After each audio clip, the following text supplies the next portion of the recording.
Hello everyone, how are you? I believe all of you are healthy and happy with your families. Well, with these wishes from my side, let's get started. This is the second installment of understanding the chapter We Are Not Afraid to Die If We Can All Be Together. And in the first installment, we learned that the narrator, Gordon Cook, along with his wife and two children, decided to go for the round the world voyage through sea, which was earlier taken by Captain James Cook. So they wanted to duplicate that. And how they were struck badly by many waves. The weather was very bad, it was very stormy, and then they were hit by a huge wave. Their entire starboard side of Wave Walker, their ship, was terribly shattered, and water was continuously coming in, and everything was filled with water. They were struggling for their lives. And before starting with the text itself, this is the quote that I have to use today by Thomas Edison. It says that our greatest weakness lies in giving up. The most certain way to succeed is always to try just one more time.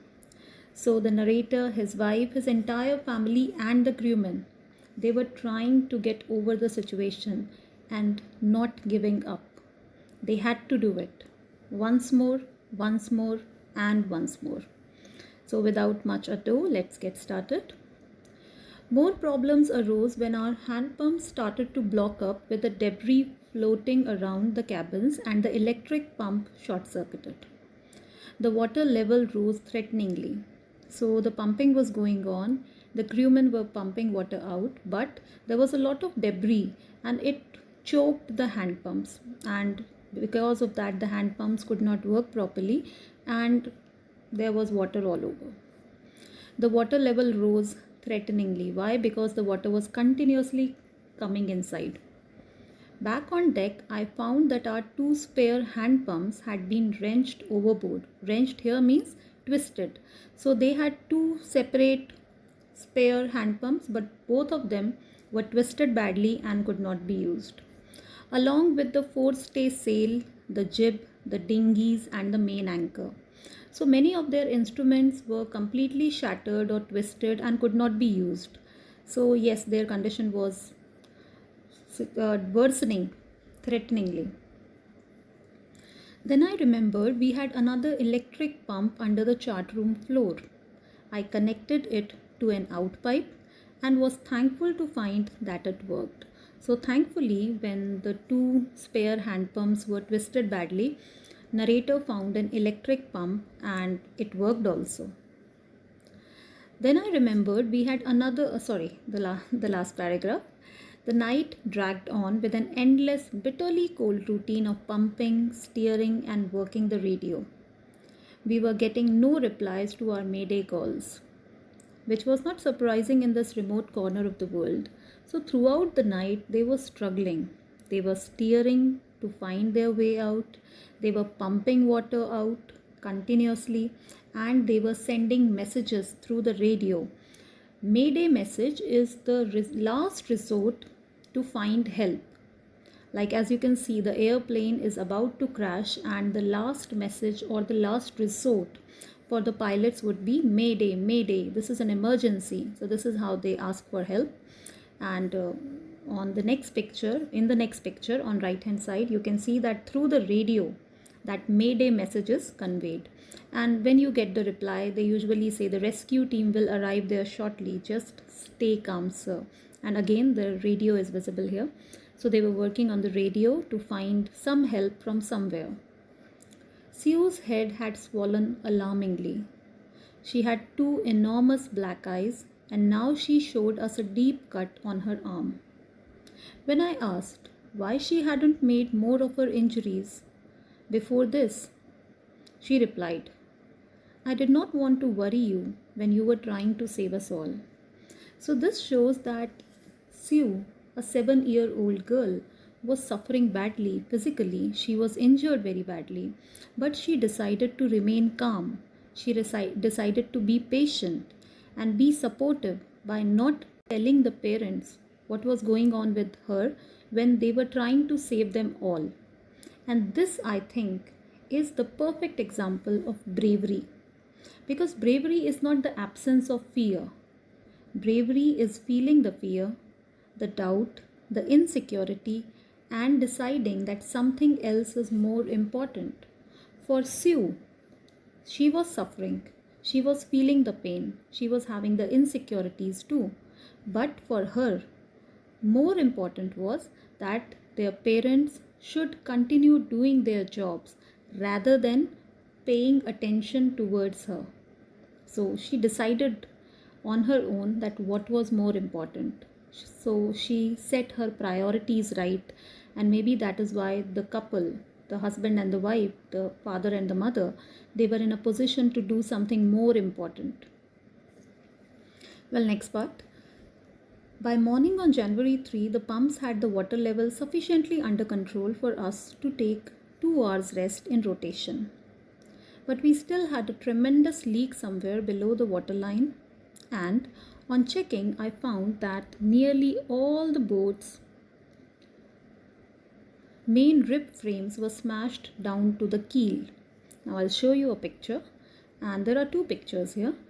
And on the left hand side you can see the backbone of human skeleton, and there is the rib cage also. Now what does this rib cage do? It preserves some of the very important organs of our body, the heart and the lungs. So the same kind of image, if you tilt it a bit and look at the basic framework of a ship, the backbone, the one that we have, the keel is like that backbone right in the center. And like the rib cage, this is the basic framework of the ship. So what has happened with the Wave Walker was that its all main rib frames were smashed down, and even the keel was broken. Even the keel was shattered. And if you remember, that Wave Walker happens to be a wooden hulled beauty. It is written in the chapter. So it was not made up of steel, it was made up of wood. And that is why, because it was shattered pretty badly down to the keel, it was continuously taking water in. Water was actually seeping inside.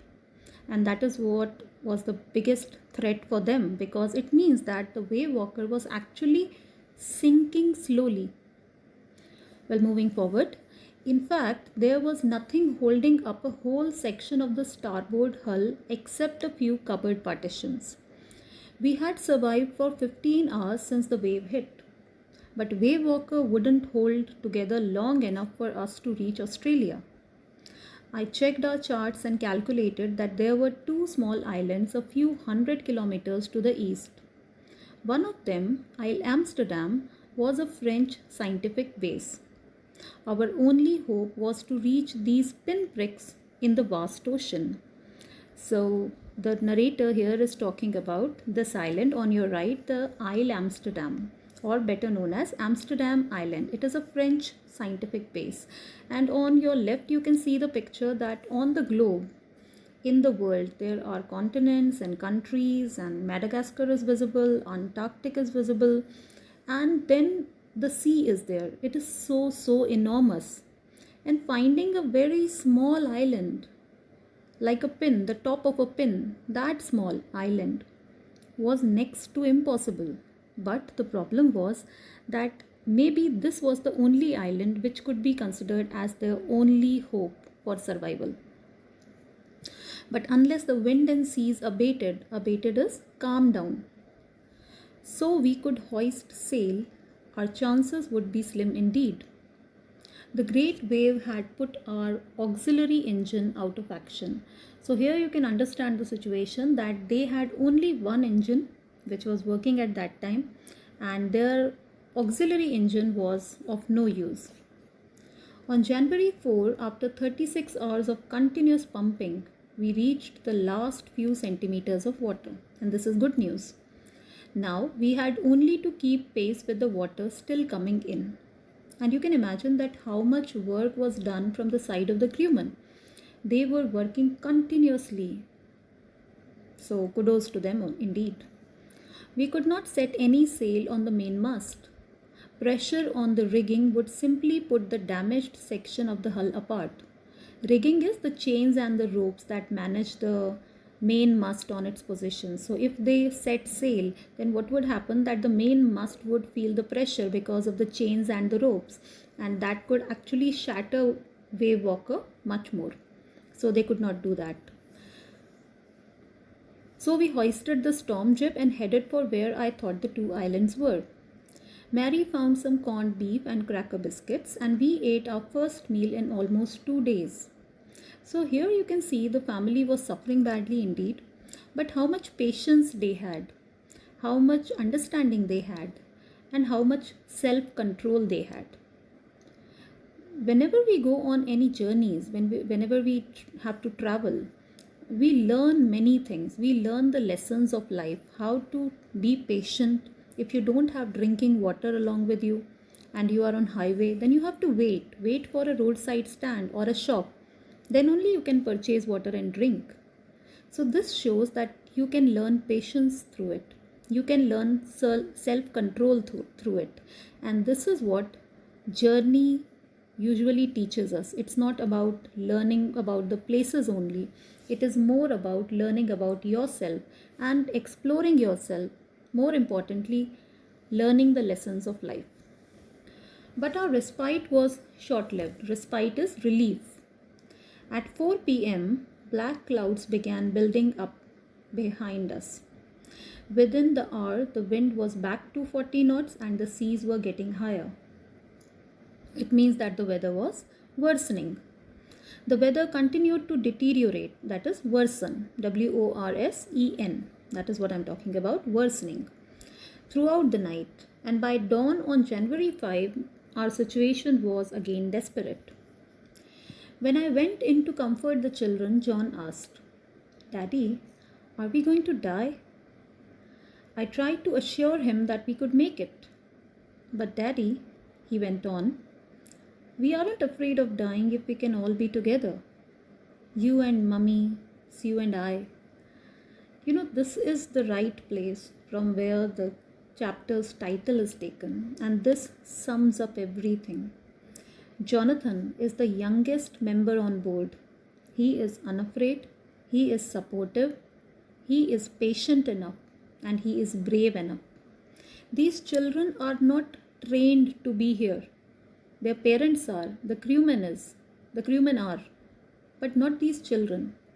But the kind of characteristic features they have shown is simply exemplary.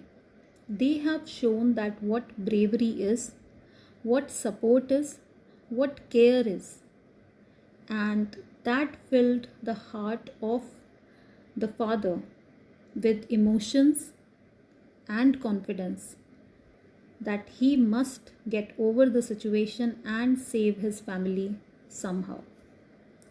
I could find no words with which to respond, but I left the children's cabin determined to find the sea with everything I had. To protect the weakened starboard side, I decided to heave to with the undamaged port hull facing the oncoming waves, using an improvised sea anchor of heavy nylon rope and two 22-liter plastic barrels of paraffin.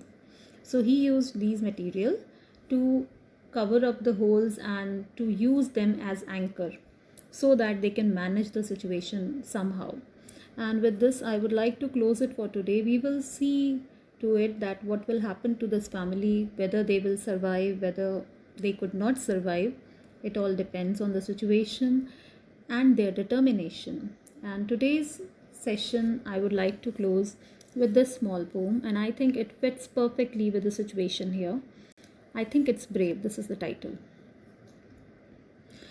I think it's brave that you get up in the morning even if your soul is weary and your bones ache for a rest. I think it's brave that you keep on living even if you don't know how to anymore. I think it's brave that you push away the waves rolling in every day and you decide to fight. I'll read it again because it fits perfectly in the situation. I think it's brave that you push away the waves rolling in every day and you decide to fight. I know there are days when you feel like giving up, but I think it's brave that you never do. So life is all about not giving up. And once you decide that you're not going to give up, success comes sooner or later. So, with this, let's close it for now. And I thank you for listening to me.